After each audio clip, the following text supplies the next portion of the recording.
कप्तान बनाया था उस वक्त मेरा नहीं ख्याल डिजर्व करता था विराट कोहली की लाइन में आओ, तो फिर आप कप्तानी करोगे, आप इंजॉय भी करोगे और टीम भी संभाल लोगे। मुझे खबर आई कि बाबर को कप्तान बना रहे हैं, तो मैंने उस टाइम उससे जरूर कहा था कि भाई अभी मेरा नहीं ख्याल कि आपको कप्तान बनना चाहिए।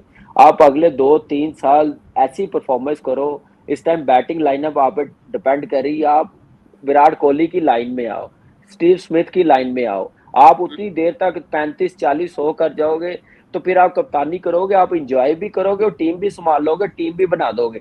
सरफराज जैसे ही छोड़ेगा आप पे जिम्मेदारी आनी आनी है, लेकिन अभी राइट टाइम नहीं है। तो मेरे ख्याल से उस वक्त मैंने कहा था, बाकी उसका अपना डिसीजन है। उसके जो क्लोज है ज्यादा, उनसे मुशावरत की होगी, उन्होंने कहा होगा कि आप करो, तो उसने की होगी। पाकिस्तान के टेस्ट विकेट कीपर बल्लेबाज कामरान अकमल, जो कि पाकिस्तान टीम के इस वक्त के कप्तान, तीनों फॉर्मेट के कप्तान, बाबर आजम के कज़न भी हैं।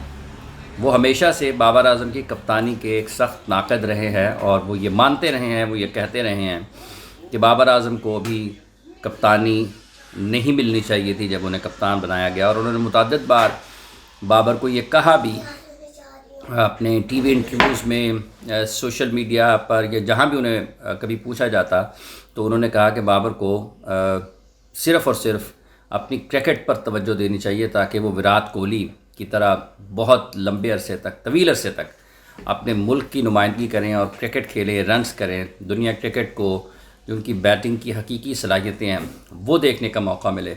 एक मौका पर उन्होंने, जब उनसे ये पूछा गया कि क्या कभी उन्होंने बाबर को कोई मशवरा दिया, तो क्या मशवरा था वो सुन लीजिए। और उस वक्त मैंने डेफिनेटली कहा था कि अभी टाइम नहीं है तुम्हारे कप्तानी करने का, आप अभी सिर्फ रन्स करो, करते जा रहे हो। इस टाइम फ्लो इतना जबरदस्त बना हुआ, मजा आ रहा आपको देखने का। प्रेशर आएगा तो आपकी बैटिंग में फर्क पड़ेगा, अप्रोच में फर्क पड़ेगा, तो वो कहीं ना कहीं अब असर नजर आता हुआ आ रहा है।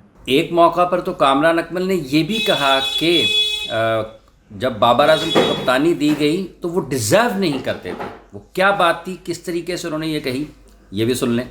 और जब कप्तान बनाया था उस वक्त मेरा नहीं ख्याल कि डिजर्व करता था, इसको बनाना चाहिए था। इसकी क्रिकेटिंग स्किल इतनी ज़बरदस्त है, बैट्समैन बड़े अरसे बाद पाकिस्तान को मिला ऐसा परफॉर्मर।